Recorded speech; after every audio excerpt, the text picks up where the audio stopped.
Let's look at Anthony Ryder from South Lyon, Michigan, recently selected as the Lions 2020 Fan of the Year. He has a passion about sports broadcasting. With the 112th selection in the 2021 NFL Draft, the Detroit Lions select Amon-Ra St. Brown, wide receiver, USC. One pride, baby! Yeah!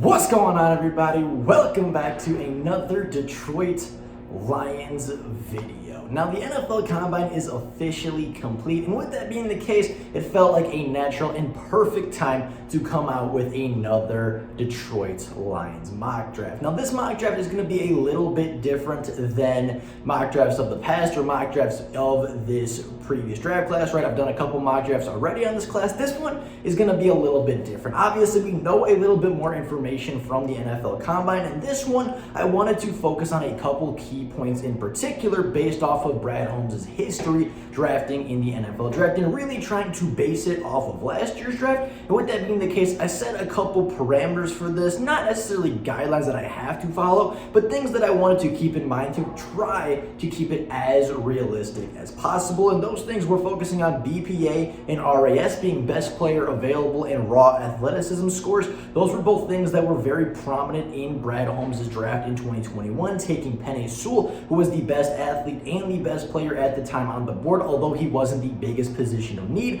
Also, you look at Amon-Ra St. Brown, Aleem McNeil, Ifeatu Melifonwu, all great, phenomenal athletes and players that were really good and really athletic and were probably and arguably the best players available at those positions, but they weren't the biggest position of need. So I put position of need on the back position of need on a back burner. It was still obviously something I wanted to look at, right? Because you're not going to draft 3 tackles just because they're the best players available. But position of need was kind of put on a back burner, and instead of position of need, you focus on best player available, raw athleticism scores, trench play, and trenches being offensive and defensive linemen. And then I wanted to have a heavy emphasis on defense early, which is what Brad Holmes did a season ago, having 3 of his first 4 picks being defensive players and drafting 4 of his 7 players from last season's draft on the defensive side of the ball, being 2 defensive linemen, a cornerback, and of course, Derek Barnes, the linebacker. So those are the big guidelines that I wanted to follow going into this mock draft. Focus on the defense and in particular focus on the trenches, but at the end of the day, get the best athlete and the best player available because the Lions are in a position where they need just about everything and they could use help anywhere that they could get it. So with that being the case and with all that long intro stuff out of the way, let's get into the 2022 NFL Draft. Now, with the second pick in the NFL Draft, with Aiden Hutchinson going off the board at number 1, this, I think, is going to be the likely outcome as the Jacksonville Jaguars did officially franchise tag their starting left tackle. I don't think they're going to take another tackle in the class, although I think that they could. I think it wouldn't be a bad idea to try to boost up that offensive line, as I don't really know the situation on the offensive line. Maybe they could use a second tackle, but after franchise tagging Cam Robinson, it makes most sense for the Jacksonville Jaguars to go with Aiden Hutchinson at number 1. And with that being the case, my favorite player, and in my opinion, not only the best player available, but the most athletic player available, the unicorn and the generational talent of this draft, and Kyle Hamilton is the pick at number 2. Now, Kyle Hamilton is a 6'4", 220-pound safety from the University of Notre Dame, coming in with a 9.02 raw athleticism score, which is graded as an elite athlete. Now, Kyle Hamilton was ranked as an elite athlete for his size and explosiveness, and although he did have a disappointing 40, that is not something that I'm going to look too far into. If you watch the 40, he didn't really run in a straight line. I mean, he kind of weaved outside and weaved back in, and in the end, probably ended up covering an extra 2 to 3 yards in that 40-yard dash that he really needed to, which of course is going to lower your player's 40. He's going to lower your 40 if you do that. I'm not super concerned. What I'm concerned about is what I saw on tape, the range he has as a safety at Notre Dame, and in just watching one game of Florida State tape, you can tell that that range and that speed is not going to be a problem in the NFL. He has freakish speed, freakish athleticism, and again, he even graded out with elite explosiveness and elite size. So I'm not worried about Kyle Hamilton's 40. If you really want to nitpick about his 40 and say, okay, he's not fast enough to be an elite safety, a 4.59 is not even that slow for a starting safety in the NFL, and I promise you Kyle Hamilton at his pro day will run a significantly faster 40 than what he did at the combine. Now, Kyle Hamilton in college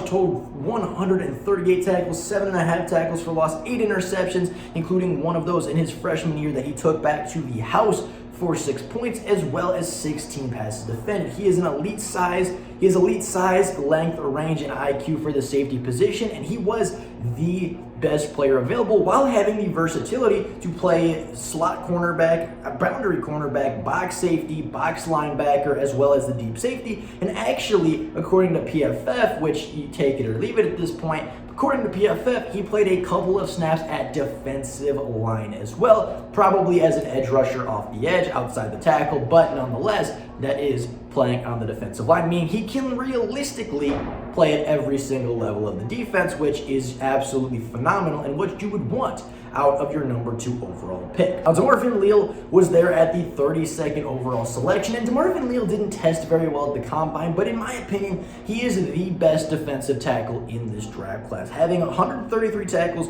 25 tackles for loss, 13 sacks, an interception, 5 passes defended, 2 forced fumbles, and a fumble recovery as a defensive tackle. He is really, really good. Sitting at 6'3", 281 pounds, having a 7.76 RAS score, which is just graded out as a good, not poor, not below average, but not great or elite either, right in the middle of that defensive tackle, and right in the middle as an average athlete at the defensive tackle position. He graded out as having good size, speed, agility, and explosiveness. He didn't have any elite traits at the NFL Combine, but he also didn't have any negative or red traits either. He is, in my opinion, the best player available. He is, which kind of goes back to, again, you draft the best player available, but he also goes back to that defense early and trench play that Brad Holmes wants to focus on, and our trenches weren't good enough a season ago. Although all the capital he put in, our trench play wasn't good enough a season ago in order to justify not returning to it in this year's draft. And if DeMarvin Leal's sitting there at number 2, I don't think you're going to find a much better player to come off the board and join the Detroit Lions. Now, not even 2 picks later, the Lions were back on the clock at pick 34, and this one I wanted to go with offense. This was the point in the NFL draft where I felt that it was a good time to take our first offensive player of the draft, and that offensive player was George Pickens, the 6'3", 195-pound wide receiver from the University of Georgia. Now, coming in with a 8.41 RAS score, having a great RAS score according to the grading system, and grading out as great in both size and speed, having a great 40-yard dash at a 4.4 even. He didn't have a great vertical, but at 6'3", he doesn't really need that much of a vertical. And it wasn't a horrible vertical, it was just like an average one. So at 6'3", I'm not worried about his vertical, I'm not worried about his jumping ability, his ability to out-jump the other team, or the ability to out-jump a defensive back, because watching him at Georgia, this kid has the potential to be elite. He's big, he's fast, he's strong, he even runs really good routes and is a phenomenal blocker. And keep in mind, he is coming off a torn ACL in the spring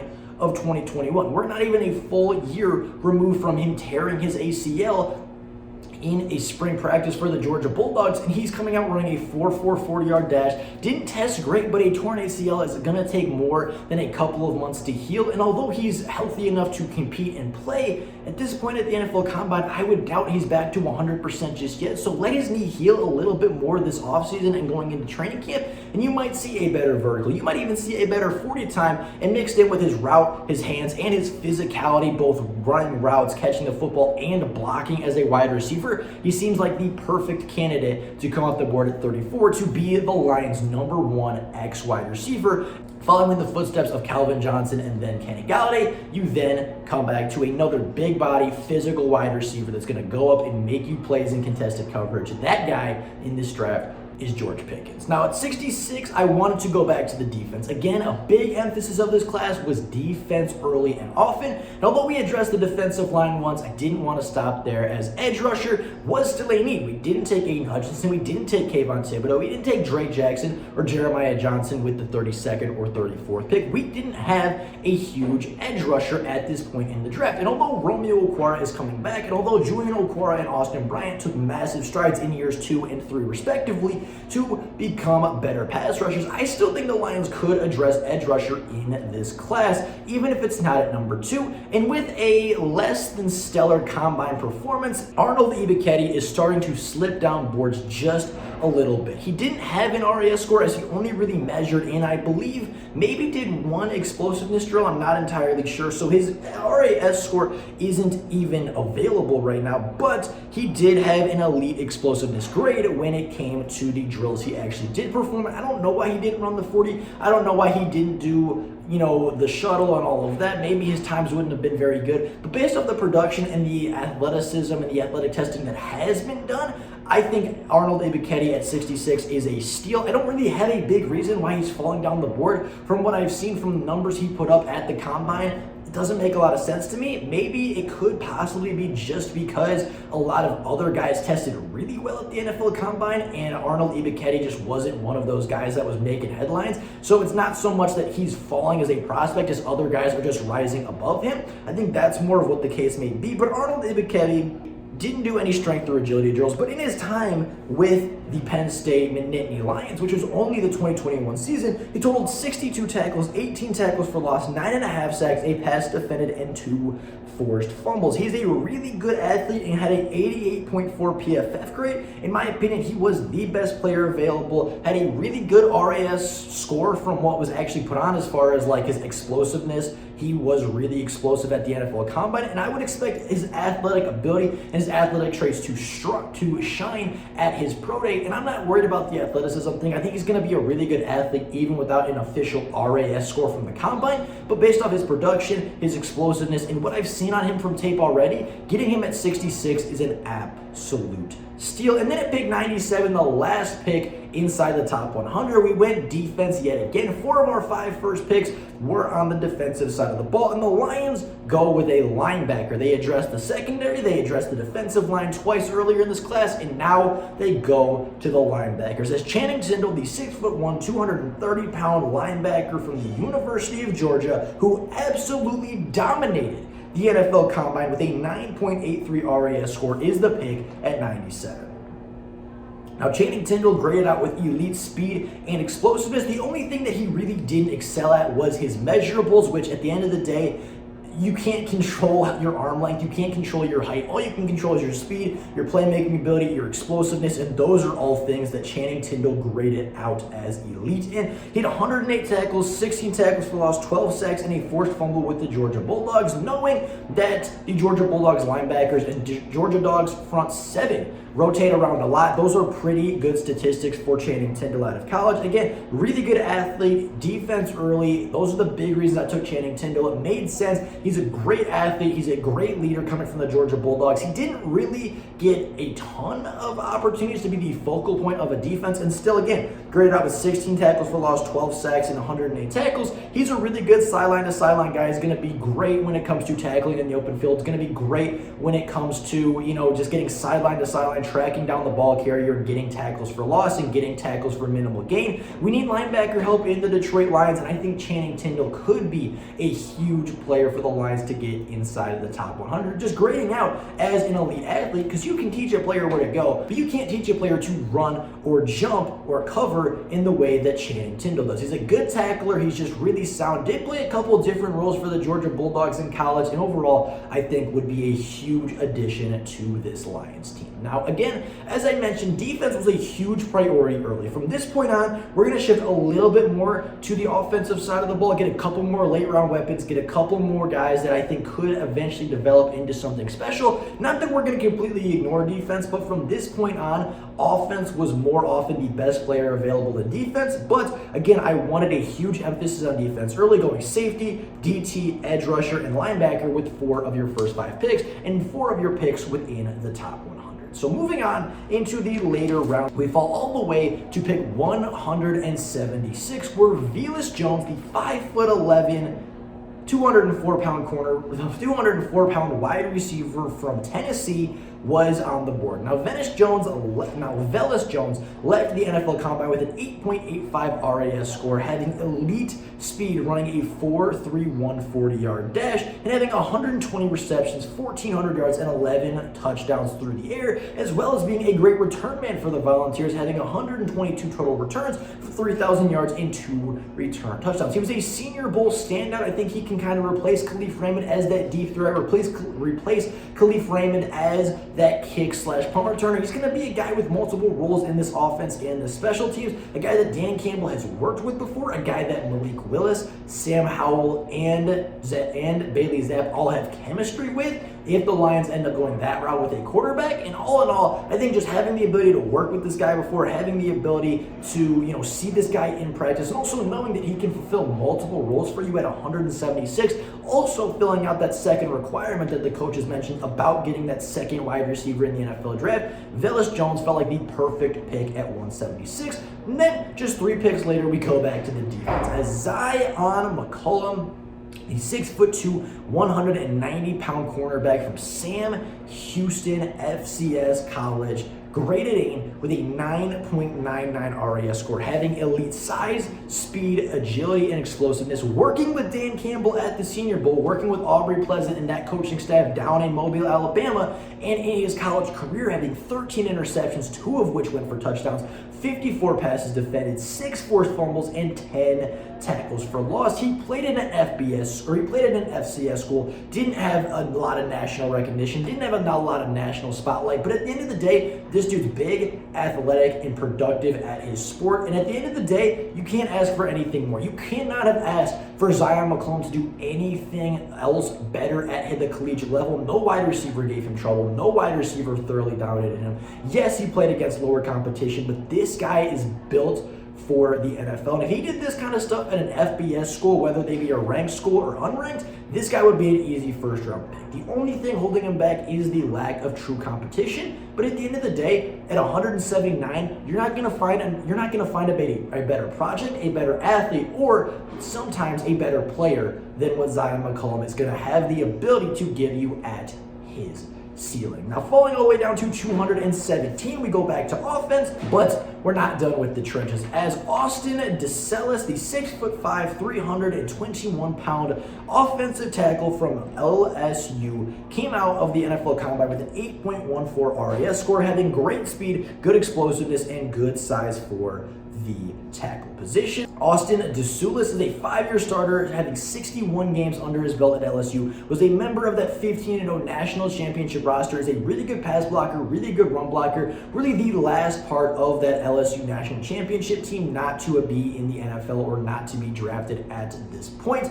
right? Him and Derek Stingley are really the last 2 players that were big contributors for that national championship run to still be at the college football level. Both of them are coming out this year, and I think as far as a tackle depth, getting a really young, really athletic tackle to back up Penei Sewell and to back up Taylor Decker, be that third tackle, be that that second tight end behind TJ Hawkinson in run blocking drills, being kind of that guy that came in like Matt Nelson did a year ago, being that 6th offensive lineman coming in, it could be a really big part of opening up the Lions' run game. And at 217, I thought Austin DeSellis was one of the better picks of this class. Not going to be a starter, of course, but it's going to be phenomenal depth in the trenches, and I think that's another spot where Brad Holmes might address this year, just based off all the injuries we saw at offensive line a season ago. Moving now to 231, Connor Hayward, the 5'11", 233-pound fullback, was the pick here. Again, in my opinion, best player available, most versatile and useful player available, can play fullback, tight end, and running back. He had only a 5.14 RAS score, but in my opinion,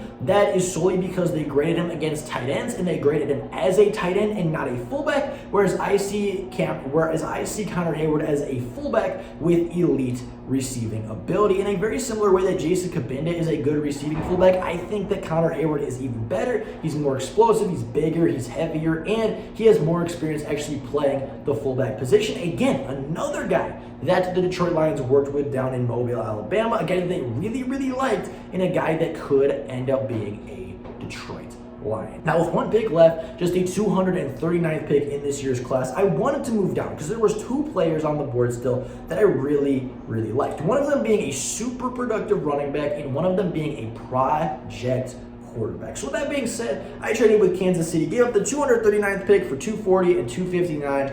At the end of the day, 7th round picks are very not appealing to a lot of NFL teams, and at the end of drafts, sometimes teams are just looking to get rid of those picks. They're looking to maybe get something back, get a higher pick, try to just, get out of the draft after getting the real guys that they wanted. And at the end of the day, it really isn't that big of a trade, but it allowed me to get the two guys on my board that I still had remaining. The first of which was Kennedy Brooks, who didn't have a great RAS score, mind you, but was by far the best player available and is all about his production, having 472 carries, 3,020 yards, and 31 touchdowns in 3 years at the collegiate level. In the 7th round, getting a running back that averaged over 1,000, over 1,100 yards a year and 10 touchdowns a season at a really big-time Power 5 conference school, especially after taking a year off for the COVID-19 pandemic. This guy came back and proved that he could still be productive at the college level.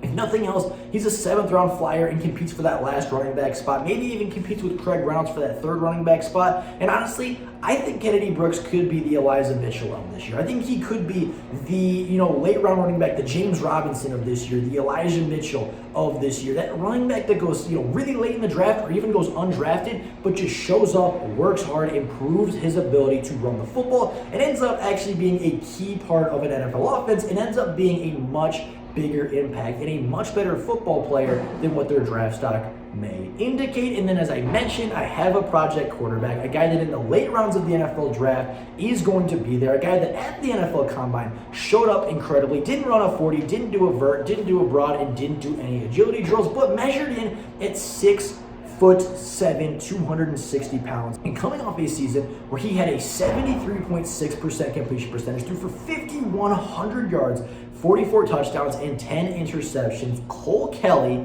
the quarterback, I don't even know where he goes to school, but Cole Kelly, the quarterback formerly of the Arkansas Razorbacks, transferred from there to go to a smaller school, but absolutely dominated at the lower level, is your 7th round pick at 259. Again, Cole Kelly, sitting at 6'7", 260 pounds, has a really good arm on him, having a 73.6% completion percentage, 5,100 yards, 44 touchdowns, and 10 interceptions. Not to mention, he is a mobile quarterback. He's no Malik Willis, he's no Lamar Jackson, but he is a guy that is powerful when he runs. He is a guy that is not afraid to get out of the pocket and move and make plays with his legs, which is something that a lot of Lions fans are hoping for. And at the Combine, he looked really good at all phases of the game, with deep balls, with timing routes, with short intermediate stuff. He looked really comfortable, really fluid with a lot of these throws, and looked really impressive at the NFL Combine. So with all that being said, that is your mock draft. A bunch of starters, a bunch of defensive players, and value at every single pick, in my opinion. That is your post-Combine mock draft. Now, it's not going to be the last mock draft that we do, but it's going to be the last one for a while until big news comes out or until it just, again, post-free agency or as the NFL draft just approaches. But again, with the NFL Combine being out of the way, I wanted to do a post-Combine mock draft, and in my opinion, the Combine did change boards quite a bit. Again, Arnold Ebiketie fell, Zion McCollum raised up a little bit, Austin DeSellis moved up a little bit, Connor Hayward moved up, Kennedy Brooks actually fell a little bit, as did Velus Jones. The boards moved around after the Combine, and I wanted to redo a mock draft with the updated boards and with the updated rankings. And in my opinion, if the Lions walk out with this much talent, they're going to be in really good position going forward. But with all that being said, that is all for you guys today. Let me know down in the comments below, what do you think about this mock draft? What players do you like? What players would you change? Are there any players on this board that you absolutely love as a player, or are there any players on this list, any players in this draft that you would absolutely avoid if you were Brad Holmes? I'd be very curious to hear what you guys think about this mock draft. But with all that being said, that is all for you guys today. Thank you all so very much for watching, and until next time, and as always, go Lions!